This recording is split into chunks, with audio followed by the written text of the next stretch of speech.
चल स्थिति है अपने आत्मा की, तो इसलिए हमको एक ही बार में हम हर जगह नहीं हो सकते हैं, पर हम जहाँ भी होते हैं, कहीं भी चले जाए, हम हमेशा यहीं होते हैं।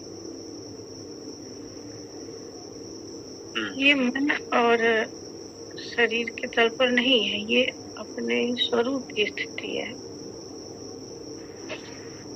हाँ जी, हाँ जी, हाँ। इसलिए एक और वेदों में लिखा है कि ब्रह्मांड में जितने भी कण कण है जी, वो उस ब्रह्मांड का हर एक कण उसका सेंटर में है। हाँ, तो जो भी कण अपने आप को महसूस करती है, उनको यही लगता है कि मैं ही सेंटर हूँ, मेरा दुनिया पूरा चारों तरफ। जी बिल्कुल, जो जहाँ है वही पूर्ण है, जो जहाँ है वहीं पर पूर्ण है। हाँ, बड़ी सुंदर बात आपने कही है। कण कण में वो चेतना है, इस नाते हर एक चीज अपनी जगह पे स्थिर है, अपनी जगह पे गति कर रहा है, अपनी जगह पे क्रिया कर रहा है। पर हमें लगता है कि सब कुछ हो रहा है, मतलब रात दिन हो रहे हैं, काफी कुछ बदल रहा है, जबकि हो रहा है एक ही जगह पे। जैसे कि हमारा शरीर ही है, हम लोग देखें तो बचपन से लेके तो शरीर एक ही जगह बदला ना, मतलब इधर उधर तो नहीं हुआ, एक ही जगह पे वो बच्चा था, बच्चे से क्या क्या हो गया, मतलब वो एक ही जगह पे सारी क्रिया हो रही है। बिल्कुल स्थिर चेतना के कारण वो परिवर्तित, उसमें जो है बार बार परिवर्तन नजर आता है, लेकिन ऐसा होता नहीं है। ये तो प्रकृति परिवर्तन होती रहती है, बाकी जो उसका मूल स्वरूप है, जो सत्य है, वो अखंड है, अचल है, उसमें कोई गति नहीं। तो दीदी, ये चेतना का वजह से है या चेतन का वजह से? देखिए, चेतन की वजह से कहेंगे, चेतना तो उसका ऊर्जा वाला भाग हो जाएगा ना, शक्ति वाला, चेतन के कारण। जी जी बिल्कुल, सत्य मैंने कहा ना, सत्य जो है, सत्य और उसका जो चैतन्य स्वरूप है, उसका स्वभाव, ऊर्जा का, शक्ति का जिसको कहेंगे, तो उसमें चंचलता है, उसमें ऐसा लग रहा था कि उसमें क्रिया है, चेतना में क्रिया है, लेकिन चैतन्य में क्रिया नहीं है, सत्य में कोई क्रिया नहीं है। सत्य ज्ञान है, बोध है, उसमें सिर्फ ज्ञान है, उसी ज्ञान से सारी चीजें प्रकाशित होती हैं, सब कुछ प्रकट होती हैं, जानने में आती हैं। थोड़ा मिक्स हो गया। आप 3 शब्द उपयोग किए थे जी। आप चित्त बोला, सत्य बोला, फिर शक्ति बोला। हाँ, सच्चिद आनंद है ना भैया, तो सच्चिदानंद जो अपना स्वरूप बोला गया है, तो सत्य ज्ञान है, सत्य होना है, सत्य परमात्मा कहिए या फिर वहाँ कुछ नहीं है, वो बिल्कुल बस ज्ञान स्वरूप है, उसके कारण सब कुछ प्रकाशित होता है। वो बिंदु के जैसा था, बिंदु रूप में है, मतलब बहुत ही ऐसा लग रहा था, बस होना था भैया जी, होना था, वो ज्ञान स्वरूप था। भैया जी बताएंगे। दीदी जी सही आप एक्सप्लेन। नहीं, आप सही बता रहे हैं, लेकिन अब वहाँ पे शब्द ही नहीं है, तो शब्दों में कैसे बताया जाए, इसीलिए थोड़ा हंसी आ गई। शब्द नहीं है, फिर भी प्रयास कर रहे हैं। हाँ, सही बात है। बता लेना, ऐसा ही है।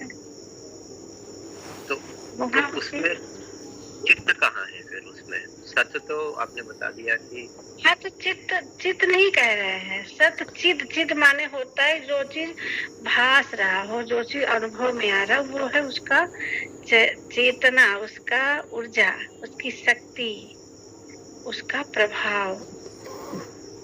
जैसे सूरज है तो उसकी जो किरणें निकल रही हैं वो उसकी चेतना का विस्तार है, वो उसका प्रभाव है, वो चैतन्य है, उसमें क्रिया होती है और उससे प्रकट होता है आनंद।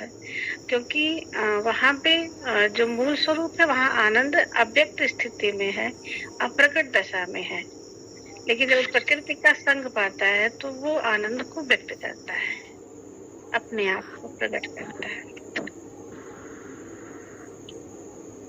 तो इस स्थिति वो विराट जब हुए थे तब की बात है या अपने आप में रहने की वजह से जो स्थिति है सच्चिदानंद का स्थिति वो है? सच्चिदानंद एक ही है ना भैया, सत्य तो एक ही है, चाहे वो विराट वही व्याप्त है, चाहे वो सूक्ष्म में है, चाहे वो व्यष्टि में है, चाहे समष्टि में है, दोनों जगह वो सेम है। हर एक चीज में वही है, एक ही सच्चिदानंद है, एक ही भाव, एक ही गुण, सब कुछ वही है, उसके अंदर है। बहुत अच्छा बताया आपने। तो मैं इसी में प्रश्न एक्चुअली मैं यही लाने के लिए किया था कि विराट स्वरूप में जो है और मैं हूँ का बोध में जो है जी, इन दोनों में वो स्थिति में जब गए थे आप सभी लोग जो महान लोग हैं, क्या डिफरेंस क्या दिखा था? डिफरेंस मतलब फर्क क्या था दोनों में? कुछ भी नहीं था। नहीं, फर्क था ना भैया। फर्क ये था कि जैसे अभी है तो यहाँ पे मन इंद्रियां सब कुछ अनुभव कर रही हैं अपने आप को, तो वहाँ अनुभव लेस था, मतलब बस होना था और ज्ञान था। वो होनेपन में ज्ञान था, मतलब जो जैसे जो जानने वाला है वो था, और बस उसका जो चेतनता फील हो रही थी, बस ऊर्जा जैसा था, चैतन्य, और आनंद नहीं फील हुआ था। कोई आनंद नहीं था, कोई शब्द नहीं था, कोई प्रकाश नहीं था, बस वो था। उससे प्रकाश भी प्रकाशित होता है। तो जो है मतलब वहाँ आनंद जैसी कोई फीलिंग नहीं थी, तो हमने जाना कि ये जो आनंद की फीलिंग आती है ये मन के कारण आती है, मन ही अनुभव करता है। वहाँ पे आनंद अव्यक्त दशा में है, मतलब प्रकट नहीं है, लेकिन प्रकट नहीं है। जैसे कि दूध में मक्खन है पर प्रकट नहीं है, ऐसे ही ऐसा मुझे लगा था। और वो मैं हूँ, मतलब मुझे अपने होने का वहां पे बहुत हो रहा था कि मैं वही हूँ, एक अकेला, कुछ और था ही नहीं। वही एक समस्त में व्याप्त है, चाहे वो जिस चीज में हो भैया, वही एक समस्त में व्याप्त है। वो असीम है, अनंत है, क्योंकि वहां पे कुछ दूसरा था ही नहीं। सिर्फ मैं हूँ। मैं ना कहूँ कि मैं तो शरीर है ना, तब मैं कहने में आ रहा है। मैं भी ना कहूँ तो सिर्फ वो है, कुछ है, बस है भी। अब है भी तो शब्द बन रहा है ना, वहां पे शब्द भी नहीं है। वहां पे मन बुद्धि से वो चीज नहीं पकड़ में आती। बहुत सुंदर दीदी जी, बहुत आपने प्रयास किया उसको बताने के लिए, लेकिन फिर भी हाँ भैया, बहुत प्रयास कर अब आप बताइए। आप अगर बुद्ध के समय में ये घटना आपको घटी होती तो अब से आप बहुत महान दर्श मतलब क्या कहते हैं कि एकदम। हाँ हाँ हाँ, हम समझ रहे, आपके भाव कहने से पहले समझ गए हैं, लेकिन जो है ठीक है, हम ऐसे ही अपने आप में पूर्णता की फीलिंग हो गई, बस मुझे और कुछ नहीं चाहिए। मुझे ऐसा लगता है कि अब इसके आगे शायद कुछ और जानना शेष नहीं है। हाँ, उसके जो माया है उसमें तो अनंत है, उसका रूप, उसका कहाँ तक उसका वर्णन हो सकता है, वो अनंत है। लेकिन वो जो एक है, जो बिंदु है, वो तो बस एक ही है, उसके बाद कुछ भी नहीं है।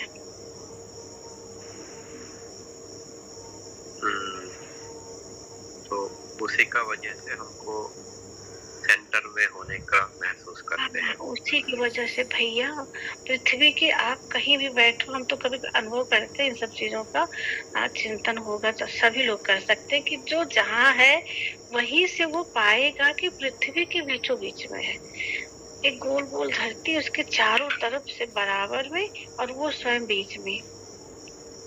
ऐसा अनुभव, हाँ भैया, बिल्कुल बीचों बीच, सेंटर में, केंद्र।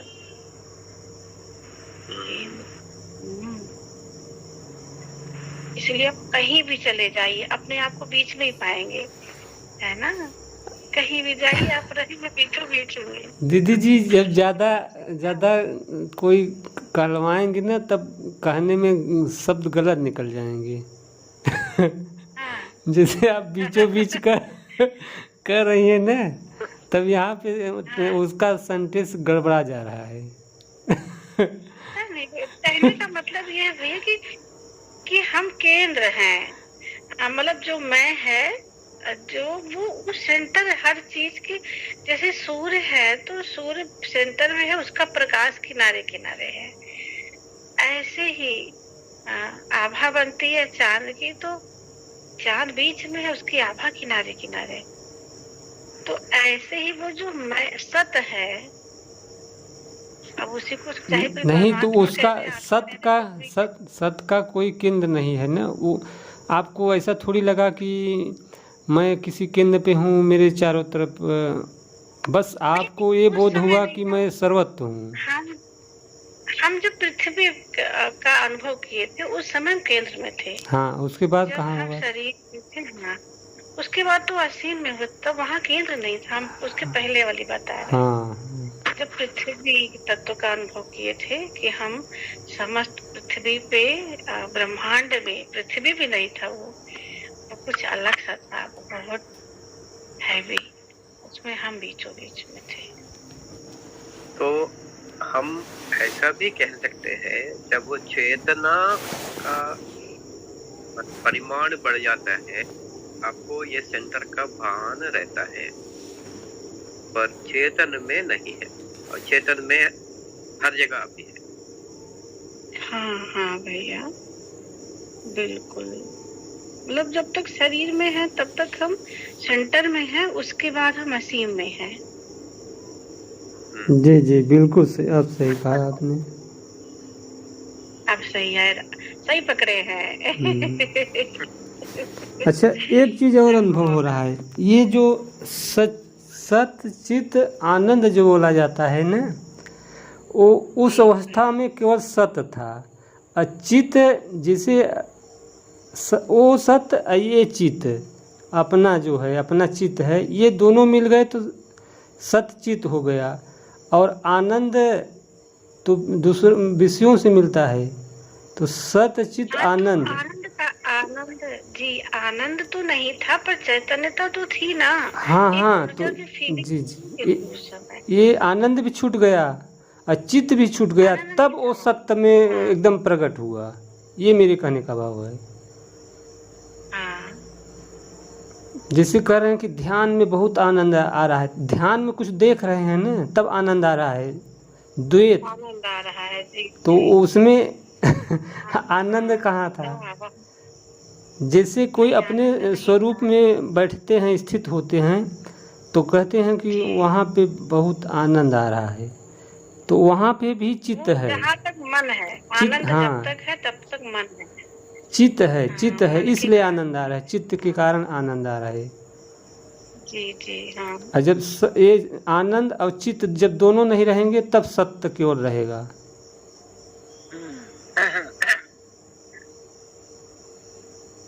भैया अभी चित्त भैया, चित्त एक मतलब चित्त- चेतन वाला चित्त है कि चित्त है? नहीं नहीं, एक तो देखिए अंतःकरण में चित्त है, मन बुद्धि हाँ। चित्त अहंकार, तो ये चित्त की आप बात कर रहे हैं, जबकि उस सत्य के साथ चैतन्य था, चैतन्यता थी उस समय, उसका स्वभाव है चैतन्य। बहुत बहुत बढ़िया, आपने एक और डायमेंशन खोल दिया अभी ये बातों में, कि हमको लगता था कि चित्त को हम ज्ञान बोलते हैं, राइट? चित्त का वजह से हमको ज्ञान होता है। ज्ञान व्याप्ति हुआ था जब विराट का स्वरूप हुआ था, वैसा समझ रहे थे। अभी पता चल सत्य का विराट था। हाँ, ये सत्य का विराट है। क्योंकि चित्त और आनंद नीचे रह गया, सत्य का हाँ। प्रकट, न सत्ता का प्रकट हुआ, विष्णु का। जी जी जी जी। देखिए बहुत बढ़िया बात है। ठीक, अभी हम बात करने से ही वापस आप लोग शरीर में आए हैं, नहीं तो हमको कभी पता भी नहीं चलता है। और आप खुद ही भी इसके बारे में जब तक नहीं पूछेगा कोई, अपने आप बताने का भी मन नहीं करता है। तो इसके लिए आपको लगता है कि कैसे बताएंगे भाई, वो समझ में ही तो नहीं आएगा किसी को ना। अब जैसे भजन वगैरह हम गाते हैं तो वो तुरंत ही स्वरूप की स्थिति वहीं पहुंच जाती है, जो हम एक एक को देख कर आए हैं, या फिर देखना नहीं था, मतलब वहां पे हमने देखा नहीं था, वो हम थे, तो जो है उसी की तरफ पतन कैसे वृत्ति अपने आप चली जाती है भैया, अपने आप नेचुरल।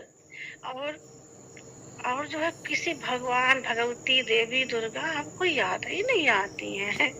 पता नहीं क्या हो गया भैया, ऐसी अवस्था, ऐसी दशा बन गई, कुछ लगता है कि अब इसके आगे क्या हो सकता है। आप वो भी बोल सकते हो, लगता ही नहीं भैया कि कुछ उसके बाद है। और अब जो भी है उसका विस्तार है, जो भी है उसका विस्तार है, लेकिन उसके आगे कुछ नहीं है, कुछ भी नहीं है।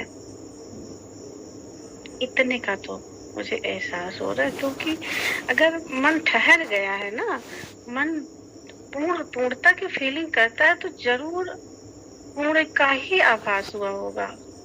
नहीं तो अभी भी मन तड़पता मेरा किसी चीज के लिए, क्योंकि जब तक मन पूर्ण अपने आप स्वरूप में नहीं आएगा, उसके अंदर प्यास बनी रहेगी। पर मेरी प्यास नहीं, अब नहीं है। सुनने में आता है, कई लोग कहते हैं अभी बड़ी यात्रा है, बड़ी यात्रा, बड़ी यात्रा है। हमको लगता है पता नहीं ये कौन सी यात्रा है, होगी तो होगी, हमें कुछ परमात्मा जाने भैया, मुझे कुछ पता नहीं है। सब कुछ स्वतः ही हो रहा था, सब कुछ स्वतः ही होगा। बहुत बहुत दीदी जी एक गाना सुना देते हैं इसी पे। हाँ भैया सुनाइए। ओ हाल दूसरा था, ये हाल दूसरा वो साल दूसरा था, ये साल दूसरा है। सच्ची भैया, सच्ची, बिल्कुल। और जानते हैं ये चीज कैसे, अगर कोई इस चीज का एक्सपीरियंस करना चाहता है तो विश्वास कीजिए,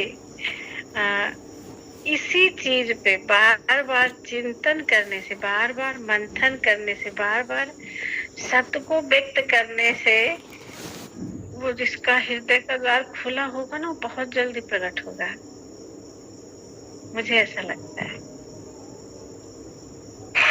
क्योंकि जब हम उस स्वरूप का चिंतन करते हैं भैया जी, तो हमारे मन की वृत्तियां सारी की सारी वही खोज में लग जाती हैं। जैसे जिसने देख लिया, अनुभव कर लिया, उसकी तो खैर वहां पे बनी ही हुई है। लेकिन जिसकी नहीं बनी है वो अपने आप को सारा विचार, सारा मन, सारी ऊर्जा उसी तरफ, उसी केंद्र की तरफ जाने लगती है। और जब ऐसा बार बार होता है तो वो एक प्रेशर सा बनेगा और अपने आप वो दशा प्रकट हो जाएगी।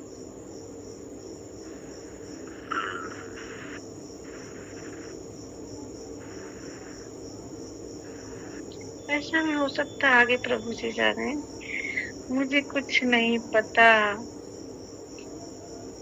बहुत अच्छा बताया, बहुत अच्छा बताया।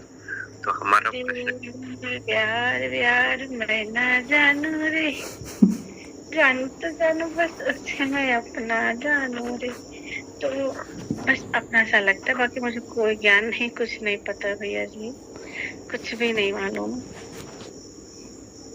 दीदी जी, अब आप इतना मतलब बताने की कोशिश कर रहे हैं क्योंकि अच्छे अच्छे साधक हैं, एक तरह से वैज्ञानिक हैं कि उस पर सर्च कर रहे हैं। और बाकी अगर ऐसा कोई ग्रुप न होता तो अनुभव भी अगर हो गया होता ना तो बस उसका मतलब कि व्याख्या ना हो पाती, तो बताते ही नहीं, वो दब जाता है वो अनुभव। हाँ, क्योंकि मैंने ये भी सुना, बताने से खो जाता है, चला जाता है। अरे जो ज्ञान है वो कहाँ जाता है? ज्ञान भी कहीं जाता है, आता है। जब हम ही में आना जाना नहीं है तो ज्ञान में क्या आना जाना होगा? कौन सी उपलब्धि हमारी चली जाएगी? हमारा होनापन थोड़ी मिट जाएगा। अब हम अपनी वाणी को विराम देंगे क्योंकि हमारे बीच में बहुत ही श्रेष्ठ उपस्थित हैं। आदरणीय रिपु दमन जी, आदरणीय जी आर्य भैया जी, देवेश मिश्रा जी, आप सभी को, आजाद जी को, आप सभी को हृदय से प्रणाम करते हैं। और अब हम चुप रहेंगे, आप लोग अपना अपना आशीर्वाद दीजिए। धन्यवाद। प्रणाम प्रणाम, धन्यवाद जी, बहुत बहुत प्रणाम।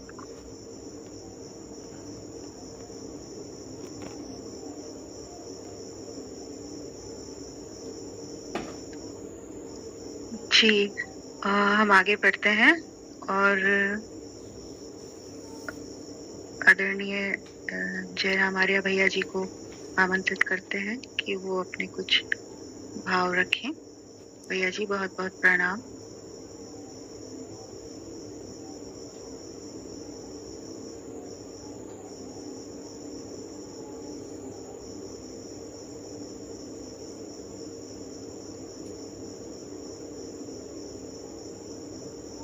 राम दीदी प्रणाम। प्रणाम भैया। सुन रहा था अभी चेतना दीदी के।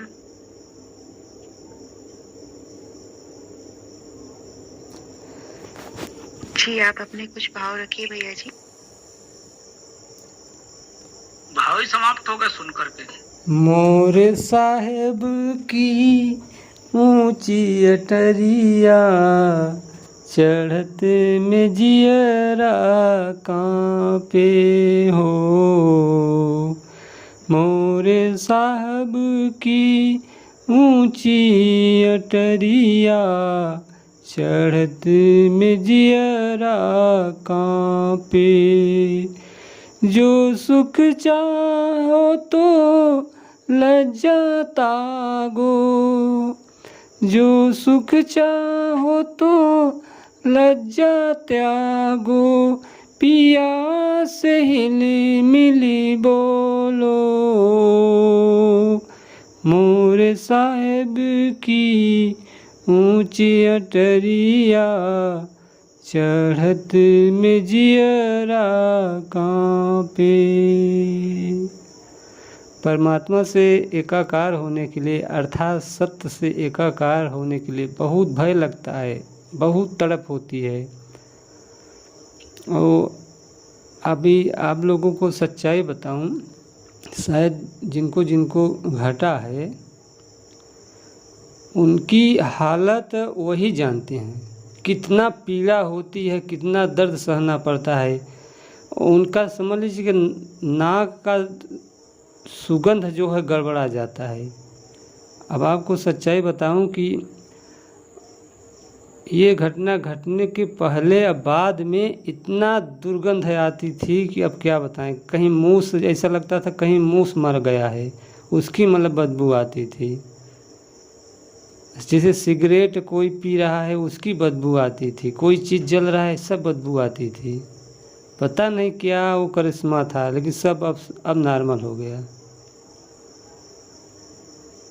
वही मतलब तड़प रहती है तब जाके वो। चेतना बेटा ने तो बता भी दिया इतना अच्छे से, हम तो आज तक बता ही नहीं पाए कि किन शब्दों में बताएं, कैसे बताएं। समझ भी नहीं आता कौन सा शब्द यूज करें, कौन सा नहीं करें, कैसे करें। चेतना बेटा ने तो बहुत अच्छे से समझा दिया सब कुछ। आपने भी इतनी अच्छी से समझा दिया, आज तो आप पे खुमारी चढ़ी है। बीच बीच में गाने लग रहे हैं। बहुत आनंद है भैया, लग रहा है आज भैया बहुत आनंद में है भाई।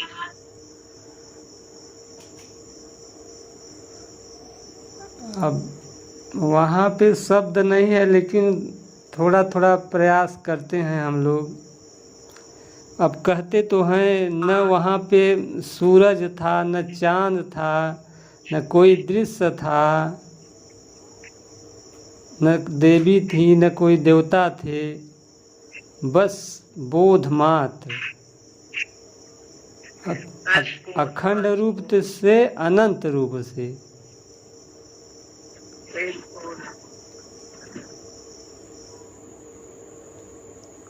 और जैसा देखिए मेरा एक अनुभव है, हम किसी का खंडन नहीं कर रहे हैं और ये भी नहीं कह रहे हैं कि जो पहुंच गए हैं वो बहुत कुछ प्राप्त कर लिए हैं, इसलिए किसी को अहंकार न हो गया। परमात्मा की कृपा है कि सत्य का अनुभव हुआ। जैसे कहते हैं कि हम सर्वत्र हैं, तो सिर्फ शब्दों में कह रहे हैं सर्वत्र हैं। अगर जब सर्वत्र की अनुभूति हो गई तो उसको मतलब कि तुच्छ भी न माने। जो तुच्छ मानते हैं ये भी एक तरह से अहंकार ही है कि उसको स्वीकार नहीं कर रहे हैं। और एक चीज़ दूसरी बात और बता दूं कि कोई कितना ही बहुत बड़ा तपस्वी हो या ज्ञानी हो, अगर उनको उस चीज़ की अनुभूति नहीं हुई है तो उसका वर्णन वो न बता सकते हैं और न ही उनके लिए केवल मन की कल्पना होगी। ये भी मैं बता दे रहा हूँ सच्चाई की बात,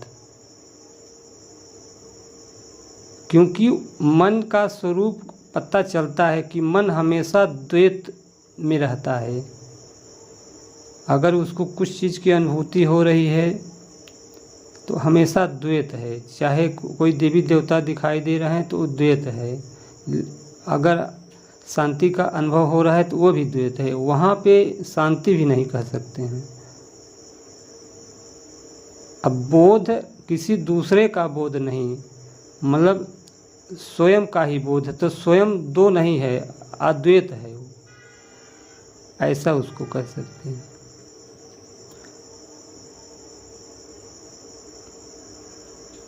भैया जी प्रणाम। हाँ भैया जी प्रणाम। सभी के अंदर बाहर राजधान परमात्मा को कोटि कोटि प्रणाम। भैया जी इसी बीच में इसी से संबंधित एक छोटा सा प्रश्न आया है मेरे मन में। हाँ, वो ये है कि ये जो आत्म साक्षात्कार और ब्रह्म रंध्र में सुषुम्ना का समा जाना, ये दोनों में क्या अंतर है? प्रणाम भैया जी, बताओ। अब कहाँ से कहाँ आप प्रश्न कर दिए, कुछ समझ में नहीं आया। तो बिल्कुल अलग ही हो गया एकदम। वो मैं एक्चुअली अपना डाउट क्लियर कर रहा था। उससे कुछ मतलब नहीं है। ब्रह्मरंध्र का खुल जाना, ब्रह्मरंध्र का खुल जाना या ब्रह्मरंध्र का सुषुम्ना का ब्रह्मरंध्र में समा जाना और आत्म साक्षात्कार में क्या अंतर है? अब भैया हम लोग उसको हम नाम नहीं दे पाएंगे बस।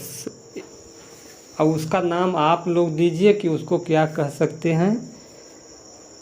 नाम देना सब तब फिर वही शास्त्रीय बात हो जाएगी, शास्त्र की बात हो जाएगी, क्योंकि वो शास्त्र से अलग है। शास्त्र में वो अनुभूति कहीं नहीं पाई गई, अभी तक हमने नहीं पाया, ना मैं बता सकता हूँ।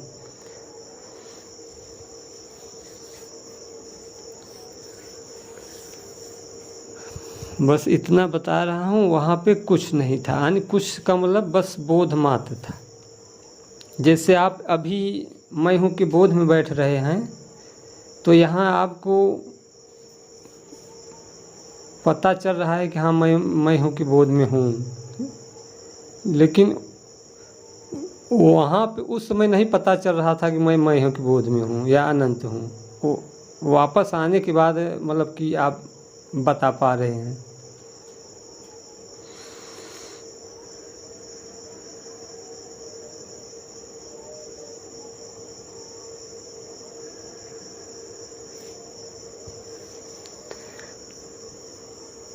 भैया जी, अपने स्वरूप की स्थिति को और अच्छे से व्यक्त करने के लिए एक बहुत ही प्यारा सा भजन मिला है, अगर आप आगे करें तो सुनाइए। हाँ, भजन के माध्यम से ये लोग समझ जाएंगे भैया लोग, जिनको थोड़ा डाउट है। जी जी जी।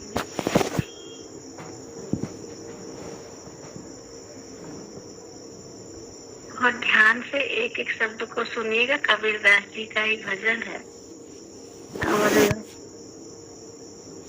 कुछ कुछ प्रकट होगा।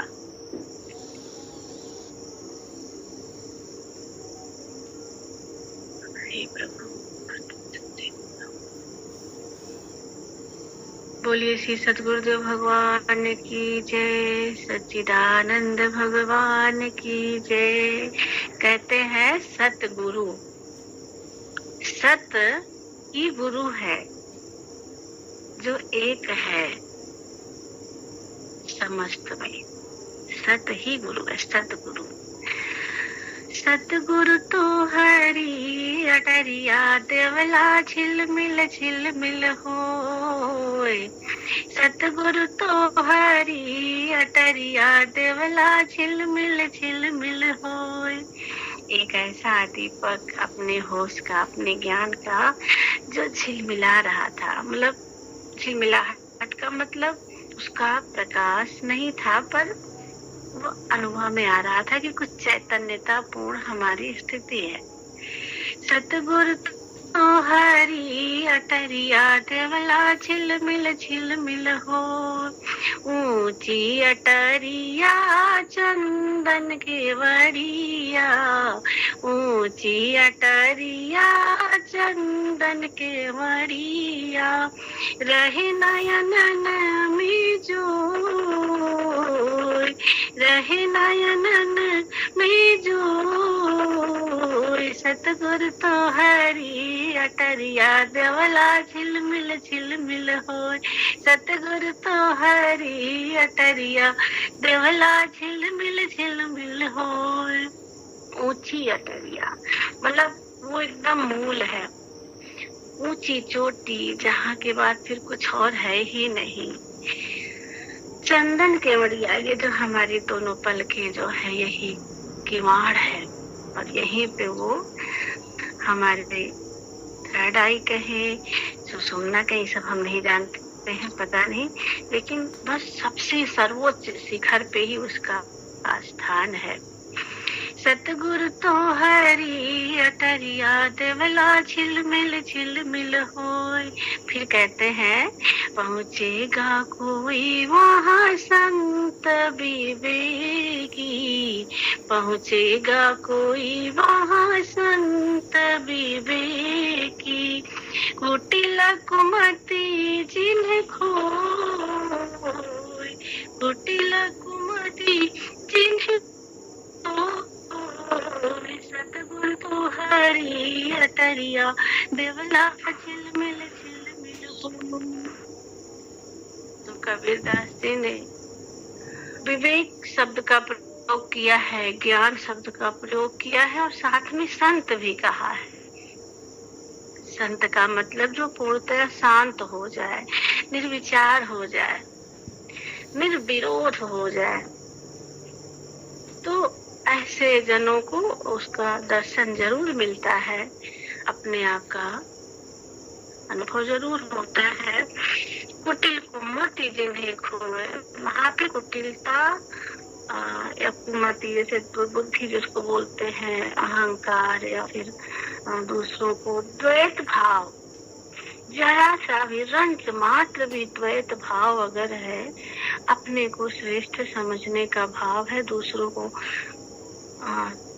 कमजोर या दीनहीन समझने का भाव है, तो मुझे नहीं लगता कि वो एक प्रकट हो सकता है, क्योंकि वो तो एक ही है ना, वहाँ द्वैत है ही नहीं। तो सबसे बड़ी बात है कि द्वैत की दीवार गिराई जाए और अपनी चेतना का लेवल फैलाया जाए। चांद सूरज दो मार्ग कही, चांद सूरज दो मार्ग कही, रहे गगन में सोए, रहे गगन में सोए, सतगुरु तो हरि अटरिया, देवला झिलमिल होए, सतगुरु तो हरि अटरिया, देवला मीन्स होता है दीपक, ज्ञान का, प्रेम का, देवला झिलमिल होए। तो कहते हैं कि जो है चांद सूरज, हमारी ये जो इंगला पिंगला दो नाड़ियां हैं, दो सांसें चलती है, चंद्र नाड़ी और सूर्य नाड़ी, इनसे जो सांस हम लोग लेते हैं वो हमें यही दो मार्ग है। और रहे गगन में सोए, यानी कि हमें जो है हमेशा उस ऊंचाई पे जाके ठहरना है, हमें हर सांस को मतलब उसमें स्थित करना है, बेकार नहीं जाने देना है। हर सांस में परमात्मा का सुमिरन करें, याद करें, ऐसी परमात्मा में खुद ताकत नहीं वो प्रकट ना हो। हालांकि मुझे ऐसा लगता है, पर बिना उसके कृपा के, बिना उसके प्यार के उसे हम कभी नहीं जान सकते हैं। उसका हृदय बहुत विशाल है ना, तो जब वो हमें बिल्कुल निर्छल और बहुत तड़पता हुआ देखता है, तो धीरे धीरे तो झलकियां दिखाता ही है अपनी अनुभूतियों के माध्यम से, पर वो स्वयं को प्रकट तभी करता है जब हम बिल्कुल ही निर्मल हो जाते हैं, क्योंकि वो शुद्ध है, पूर्ण पवित्र है।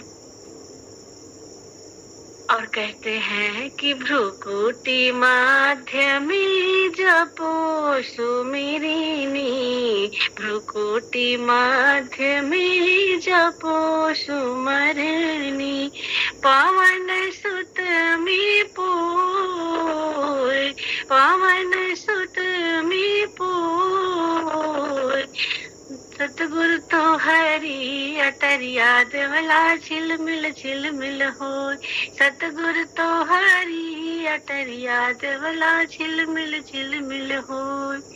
अपने भ्रुकुटी के मध्य में दोनों अपने आज्ञा चक्र पे हमेशा उसके नाम का सुमिरन करें, उसको याद करें। पवन सुत यानी कि पवन यानी सांसों में अपने हमेशा उसको पिरोते रहें, एक एक सांस में। लेकिन सांस तो हम भले ही नाक से लेते हैं, लेकिन उसका नाम हमें हृदय से लेना पड़ता है, उस नाभि से लेना पड़ता है। नाभि से बहुत ज्यादा तड़प और हृदय में उसके लिए असीम प्रेम जब होगा, तो वो हमारे मुझे ऐसा लगता है कि कहाँ अनुभव हुआ था ये तो मुझे याद नहीं आ रहा, पर वो अचानक से मेरे हृदय पे कुछ धक्का सा लगा था, और वो जैसे लगा था कुछ फाड़ के ऐसे बाहर आ गया, और जैसे हनुमान जी ने दिखाया था ना श्री रामचंद्र जी को फाड़ के, कुछ ऐसा मुझे लगा था। पता नहीं कहाँ था, मुझे इतना नहीं समझ पा रहे हैं, लेकिन कुछ अलग सा हुआ था। तो भ्रुकुटी मध्य में जपो सुमिरिनी, पावन सुत में पोय, गुरु तो हरि अटरिया, देवला झिलमिल झिलमिल होय। गगन नहीं गरजे धरती नहीं लरजे, वहां पे आकाश भी नहीं था। गगन नहीं गरजे धरती नहीं लरजे, बादल बूंद नहीं होय, बादल बूंद नहीं होय। सतगुरु तो हरि अटरिया देवला झिलमिल झिलमिल होय। सतगुरु तो हरि अटरिया देवला झिलमिल झिलमिल होय। और अगली लाइन बोलते हुए मुझे कहते हैं कबीरदास जी की, आठ पहर जहाँ अमृत बरसे, आठ पहर जहाँ अमृत बरसे, पीकर हंसा होय, पीकर हंसा होय। सतगुरु तो हरि अटरिया देवला झिलमिल झिलमिल होय। सतगुरु तो हरि अटरिया देवला झिलमिल झिलमिल होय। आठ पहर वहाँ अमृत की बरसात होती रहती, आनंद की बूंदें झड़ती रहती हैं। समझ में नहीं आता कि अकारण आनंद कहाँ से उत्पन्न होता है हृदय में, मन मस्तिष्क में। हम लोग संसार में रहते हैं पर भीतर ही भीतर कहीं न कहीं खोए से रहते हैं, डूबे से रहते हैं। एक सहज व्यवहार नहीं हो पाता है। कुछ भी करते हुए हमेशा खोए खोए, बस कहाँ खोए हैं कुछ नहीं पता। पर एक अकारण आनंद, अकारण ही कुछ, कभी कभी तेज, कभी कभी धीमा धीमा, कभी कभी बूंद बूंद, ऐसे वो एहसास होता है। तो कबीरदास जी ने पक्का इस सुंदर सी घड़ी का अनुभव किया था, तभी तो इतना सुंदर ढंग से वो व्यक्त कर पाए हैं। और समझिए, समझ में हम लोगों के लिए कितना आसान कर दिया समझना। आठ पहर जहाँ अमृत बरसे, पीकर हंसा होय।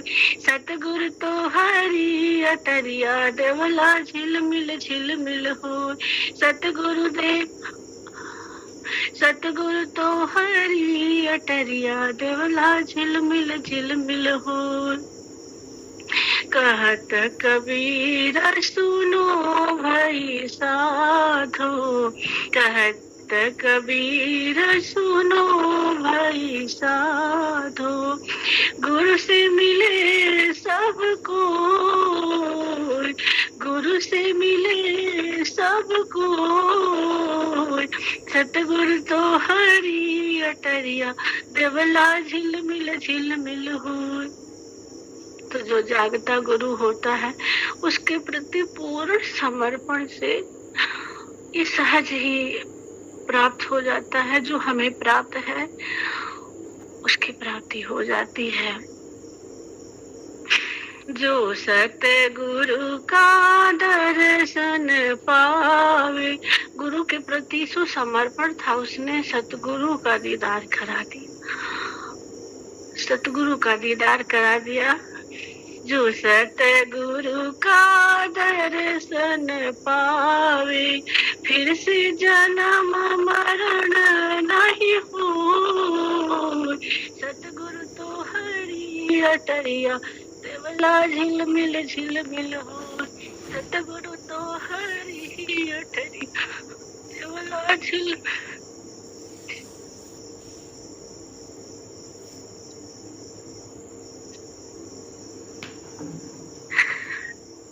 समझ में नहीं आता क्या पुण्य किए थे हमने, कौन से अच्छे कर्म किए थे हमने जो हमको ऐसी आनंद की राशि प्रदान की गई, ऐसे अतुलनीय संपदा प्रदान किया परमात्मा ने।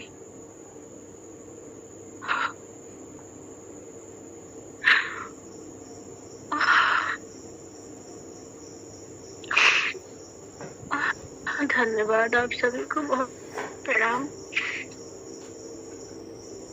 प्रणाम भैया जी।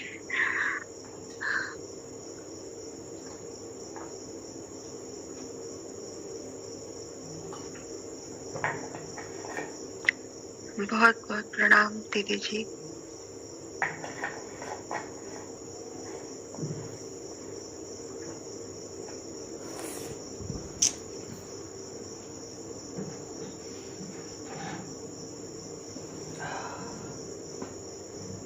अमन भैया जी आपको बहुत बहुत प्रणाम। भाव व्यक्त कीजिए।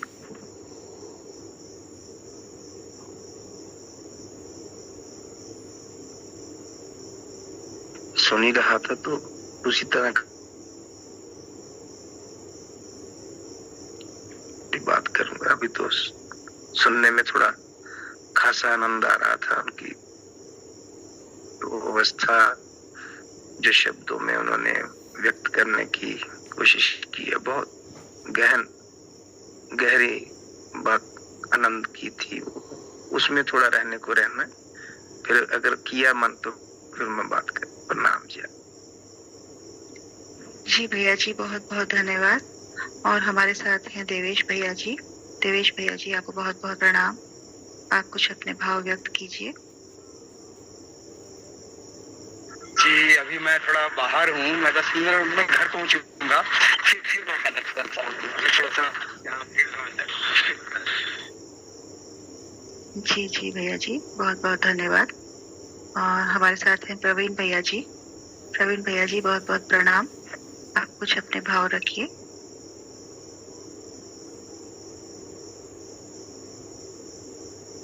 बहुत बहुत प्रणाम दीदी जी और सभी ग्रुप, बहुत प्रणाम। और मैं तो दीदी जी का भजन और दीदी जी की वाणी जब सुनता हूँ सारिका दीदी की, तो मैं तो बस यही कहूंगा कि ये शब्द हो जाते मुश्किल ना ही शब्द है, मैं व्यक्त करने में असमर्थ हूँ दीदी। बस मैं उसी भाव में रहना चाहता हूँ दीदी। जी भैया जी बहुत बहुत धन्यवाद। और हमारे साथ हैं रेखा दीदी जी। रेखा दीदी जी आपको बहुत बहुत प्रणाम। आप कुछ अपने भाव रखिए। प्रणाम दीदी जी, प्रणाम। बोलने के लिए तो कोई स्थिति है ही नहीं, मतलब चेतना जी ने इतना भावपूर्ण और इतना डुबो दिया, लेकिन फिर भी ना मैं कुछ शब्द कहना चाह रही हूँ सभी के लिए, अपने हमारा परिवार, खासकर दीदी जी के लिए, भैया जी के लिए। मेरे में कुछ शब्द आ रहे हैं। मुस्कान का कोई मोल नहीं होता, मुस्कान का कोई मोल नहीं होता, कुछ रिश्तों का कोई तोल नहीं होता। लोग मिल जाते हैं हर मोड़ पे, लोग तो मिल जाते हैं हर मोड़ पे, लेकिन हर कोई खुदा की तरह अनमोल नहीं होता। बस मेरे यही भाव हैं सबके लिए। बहुत बहुत प्रणाम, बहुत बहुत प्रणाम, बहुत बहुत धन्यवाद, सभी को बहुत प्रणाम। जी दीदी जी बहुत बहुत धन्यवाद सुंदर वचनों के लिए, और आपको बहुत बहुत प्रणाम करते हैं। और हमारे साथ है अमिता दीदी जी। अमिता दीदी जी आपको बहुत बहुत प्रणाम। आप कुछ अपने भाव विचार रखिए। प्रणाम दीदी। प्रणाम दीदी जी। आप अपने कुछ भाव रखिए।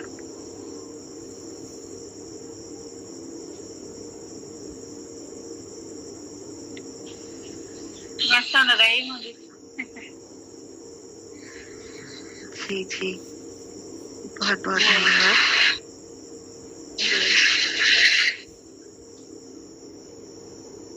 और अमिता दीदी जी आप सुन पा रहे हैं तो अपना फोन अनम्यूट कीजिए। जी प्रणाम सबको। दीदी बात करने का मन मुझे बहुत अच्छा लग रहा है कि बस इसी भाव में बैठे हैं। और दीदी मेडिटेशन करा रहे, बहुत अच्छा लगा मुझे। बर्थडे भी तो बड़ा सुन के तो हमारे वैसे भी सोच रहे हैं और कुछ लोग जी जी प्रणाम जी, बहुत बहुत धन्यवाद। और